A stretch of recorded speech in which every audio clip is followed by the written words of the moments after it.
The one percenters are the ones getting these contracts.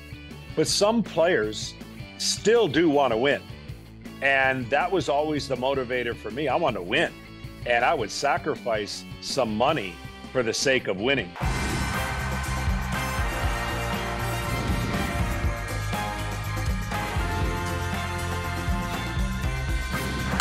Fly ball onto the track, at the wall, it's gone! Home run! Turns on a ball, deep right field, and gone! What a game, what a moment. All right, I am pumped to be joined, as I am every single Saturday, by the Hall of Famer, John Smoltz. John, how are we doing this week? Doing great. Back into the vacation, heading home. I was going to put the dog in the frame, but he's kind of exhausted. I was going to say the people almost want the dog back. You know, it's let's hey, I want to start with the Braves. It's been an interesting year for them so far, not playing their best this point in the year, but very early on, their ace goes down. Spencer Strider going to miss the year with Tommy John surgery. Then over the past couple of days, we get news that Ronald Acuña Jr. is going to be out for the season. Where do they go from here, John? You lose your ace, you lose your reigning MVP, and probably definitely your best player on the team. So how does a team like the Atlanta Braves cope with losing your best player and your ace before even the midway point of the season? Yeah, this is you couldn't pick two players that could impact an organization as much as these two players did, and it is way unfortunate to say the least.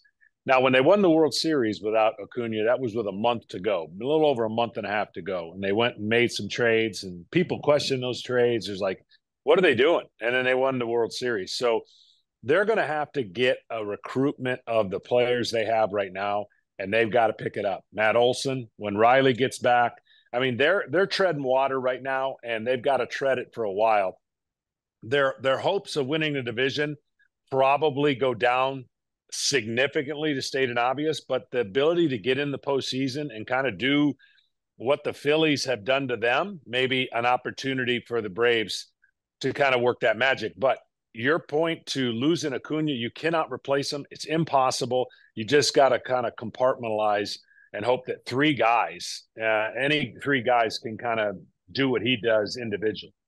Does this remind you of any of the Braves teams you played on? I mean, did you ever experience a season where you guys were so injury plagued throughout the year and then just, wonder, okay, what do we do? How do we go about it? I know by and large the pitching staff stayed fairly healthy, but does this remind you of any of the teams you played on? Yeah, it does. A little bit different. We didn't have the dynamic of Acuña, but we had players that we were missing badly in '99. I believe that's the year. I think we lost, two or three, whether it was Javier Lopez, Otis Nixon. We lost some players in different years at the end that you figure, okay, everyone's got to step up and do a little bit more. Now, ultimately, we didn't win in those years, but we were able to compete and really do the things that you set out to do out of spring training. This is a blow, but it is not one that Brian Snitker is going to say, hey, we've done it before. We have to do it longer now, and we're going to have guys step up. Yeah, absolutely. On the in the other league, team playing probably the best baseball in all the league right now, New York Yankees. The big talk is what's going to happen with Juan Soto. He's repped by Scott Boras. We kind of know how that goes. You don't really negotiate in season, but if you do, he's probably going to hit free agency. And then the conversation comes, where is he going to go? Are the Yankees going to come out and sign him? And then over the last week, Hal Steinbrenner comes out and says that the current payroll is unsustainable, which is in direct contrast to how the team used to operate. And you played against the Yankees of old, if you will, where they just went and got the best players. And Juan Soto is going to be the best player. So what do you think has happened with the Yankees' approach to signing free agents? It feels like George Steinbrenner wouldn't have said those things, but now Hal Steinbrenner's involved, and he's not exactly saying the best things for Yankees fans to get excited about. Well, I don't know if it's a little bit of posturing and working the scenario for when it gets to that point, squeezing a little bit. This past off season, maybe he's playing a little bit too Scott Boras's angle of getting players paid didn't work the way he thought it was going to work with the particular players. Maybe that's part of the deal. I think this plays out in one of two ways. The Yankees win the World Series, and then it's bonus time for them. They don't have to sign him per se, even though the pressure still would be great to sign him. But it always reminds me, what does a player want? If the player wants the most money, then there's very little you're going to do if you're not able to pay him the most money. But the trade they made was for now. And yes, the opportunity to sign him later is still there. Percentage-wise, I wouldn't call it great percentage right now, just based on everything that you laid out. But if they win the World Series, you got to believe that maybe adds to, the ability in one way or another to say, I want to be part of this organization moving forward. But if he wants the most money and he's a different client of Boras, then he's going to go where the most money is. I'm pretty sure of it. So you think, does the Yankees winning the World Series help them with their chances to sign Juan Soto? Or at that point, is it more, okay, we got him for the short term, we got him for the here and now. We don't need to be the top bidder to get him. We just won the World Series. Thank you for everything you've done for us. We would love for you to sign back, but we ain't going to break the bank for you.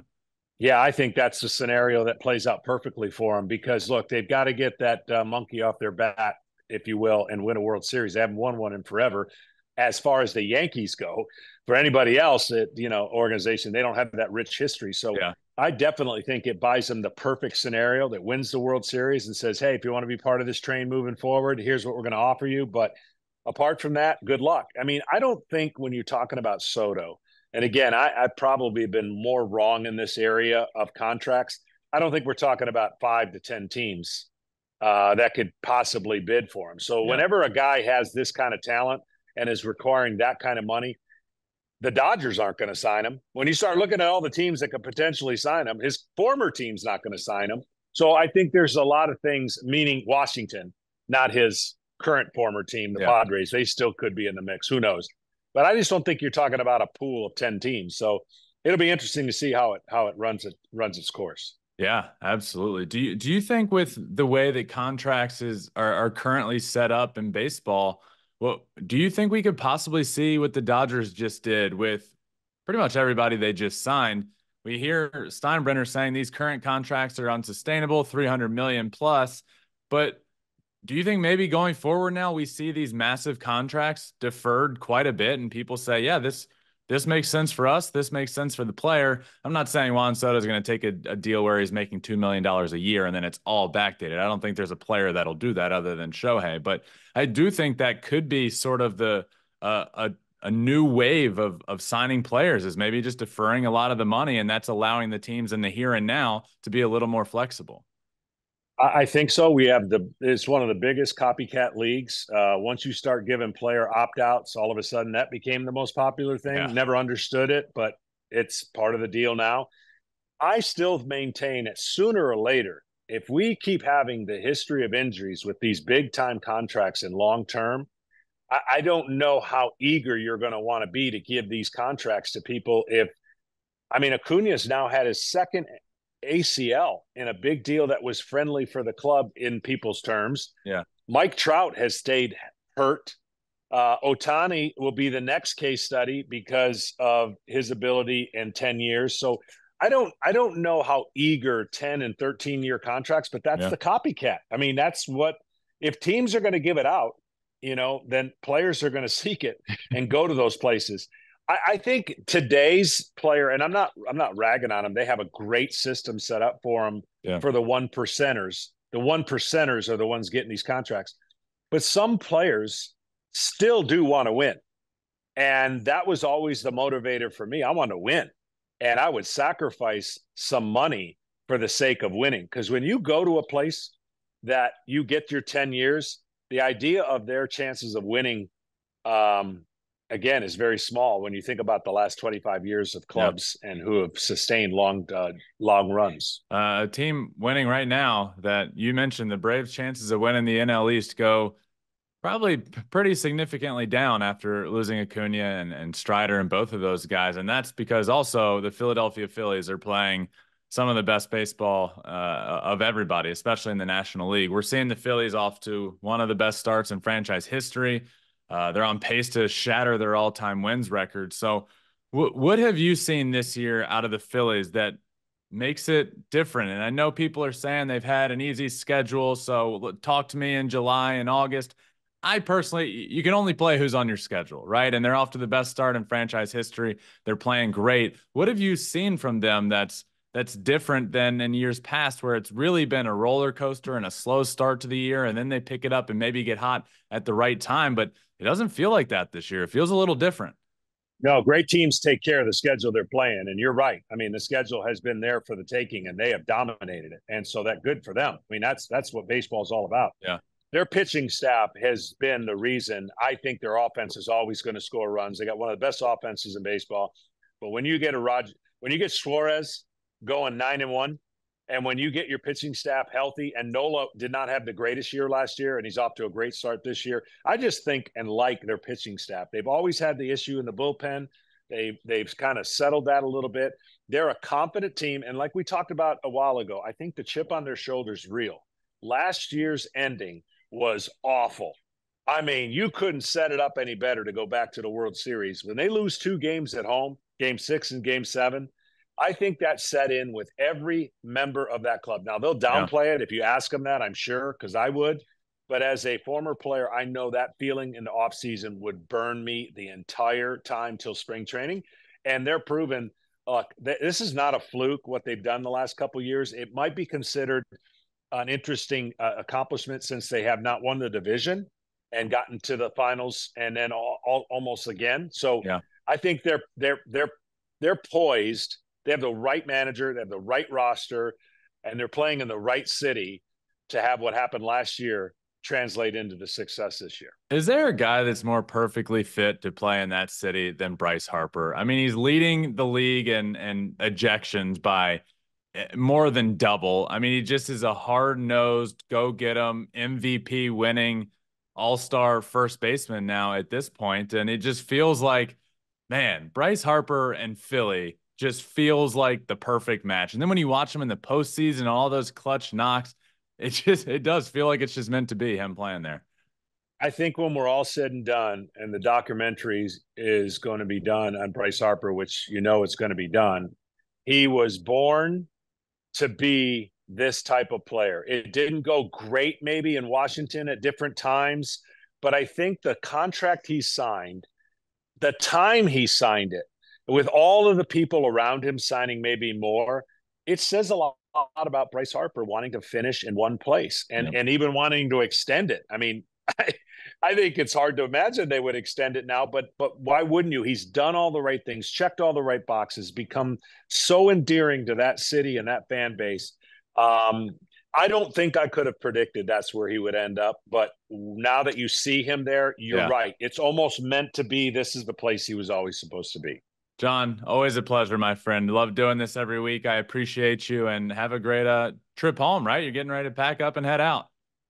5.5 hours. We're getting ready to roll. All right. Well, tell the dog the Flippin Bats family says hello for us. You got it. All right. See you, John.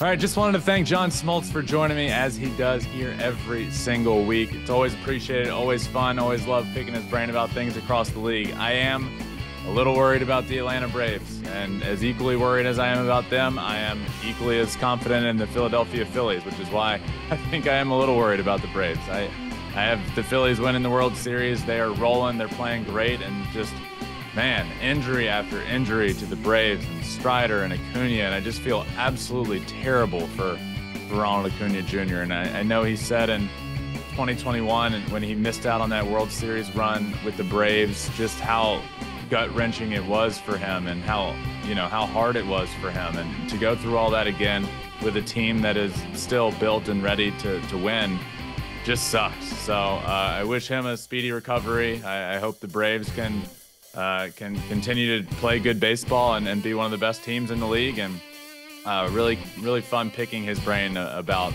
everything across the league currently. So thank you all for listening. Make sure you subscribe wherever you listen to your podcast, Apple, Spotify, wherever. Make sure you hit that follow, subscribe button. That really helps. You can also watch everything we do on Spotify. You can watch on our YouTube channel, Flippin Bats Pod there. And follow us on TikTok. We are getting closer and closer to 100,000 followers, and we put some really cool stuff out there. So appreciate you all for listening. Until Monday, my friends, remember, find your bat and flip it. Peace.